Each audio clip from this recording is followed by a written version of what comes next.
Péchu.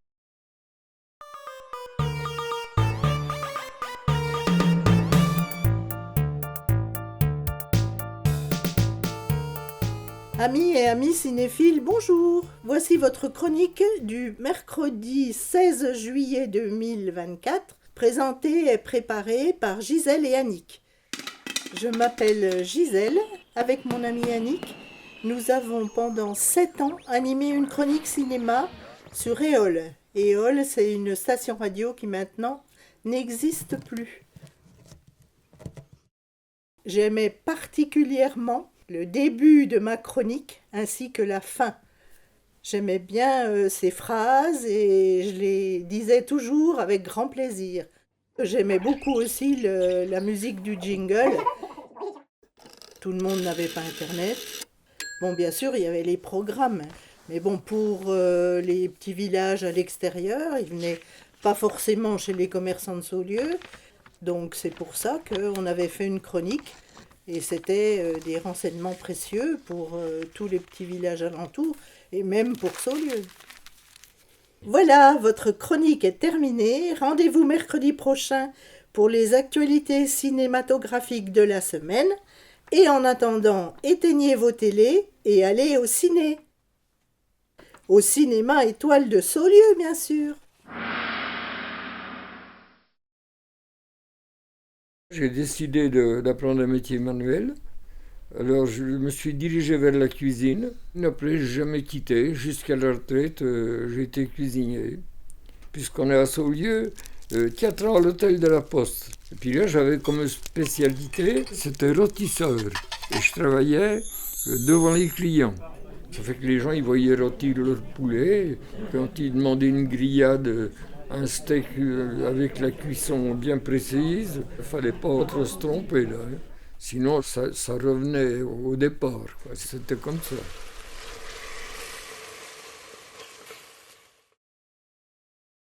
Mon nom c'est Michel, je suis né en Algérie le 22 février 1935.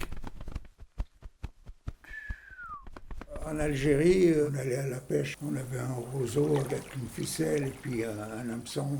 Et puis on allait à la chasse, j'avais une petite carabine 9 mm. Et là, il y a une anecdote qui m'est restée dans la tête, quoi. Je suis parti à la chasse et puis d'un coup, il y a un vol de perdrix qui s'est levé. Mais comme en face, il y avait une mechta, il y avait des gens qui buvaient le café ou le thé, quoi. Et il y avait un garde champêtre qui était là au milieu d'eux. Il est venu, il m'a demandé mon permis. À 14 ans, on n'a pas de permis de chasser. Alors le garde champêtre, il est parti à Andrea, au village. Et après, il va voir mon père qui était au garage en train de réparer des tracteurs. Et puis, à un bon moment, il y a mon père, il lui fait: vous voulez ma photo? Oh non, je voudrais la photo de votre fils sur son permis de chasse. Et mon père lui dit: à 14 ans, il ne peut pas avoir permis de chasse. Bon, ben ça fait 1000 francs. Le gars, il s'en va, et puis arrivé juste en face du garage, il tombe en panne avec sa mobilette. Alors il vient revoir.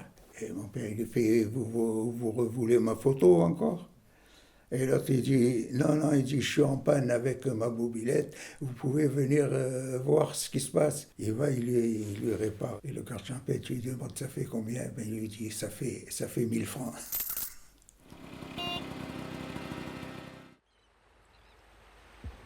Vous savez, il y a différentes sortes d'amour.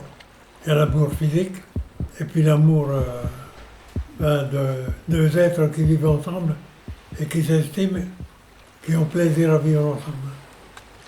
Lorsque je me suis retrouvé tout seul, après une vie commune, alors je vais vous avouer, sans honte, j'ai pleuré, je n'arrêtais pas de pleurer, je ne mangeais plus. Et il y a un moment, je me suis dit: il ne faut pas continuer comme ça. On arrête les pleurs et il faut vivre. J'aimais bien ma jeunesse. J'étais coureur cycliste amateur. À côté de mon travail, j'aimais bien mon vélo le dimanche, jusqu'à 200 km en 5 heures de temps. Quand on aime, hein. Ça, mon vélo me manque beaucoup. Je m'appelle Denise, j'habite à Saulieu, je suis née à Saulieu. J'ai 80 ans, donc il y a très longtemps que j'allais à l'école. Il y avait l'école Gambetta pour les filles et l'école Monge pour les garçons. Les garçons, ils avaient une blouse grise et les filles, elles avaient ce qu'elles voulaient. Et ce qu'il y avait à cette époque-là, c'est qu'il n'y avait pas du tout de harcèlement. Moi, j'étais d'une famille pauvre. Les enfants avec nous n'étaient pas méchants. On allait faire du ski, c'était 2 € pour le week-end. Et c'était vraiment pas cher. Et tu sais où est la gendarmerie? Et c'était le pré juste derrière. Je te jure que le dimanche, tu aurais cru que tu étais dans une station de ski. Il y avait un monde. Ah, j'aime bien le matin. La chasse le matin de bonne heure, jusqu'à 15h, posté, là ça me va. Enfin, ça m'arrive de jouer de la trompe de chasse. Mais le gibier, il aime ça, il s'arrête puis il écoute. Et après il sauve. Je mène tout le temps ma trompe de chasse, moi, elle est tout le temps avec moi dans la chasse.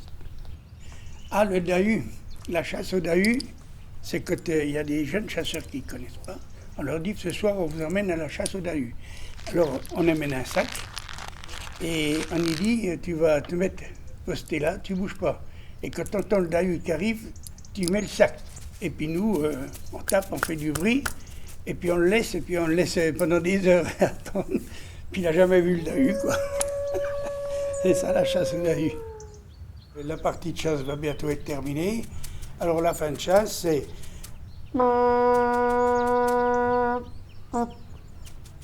Et moi, je prends mon corps de chasse et je joue.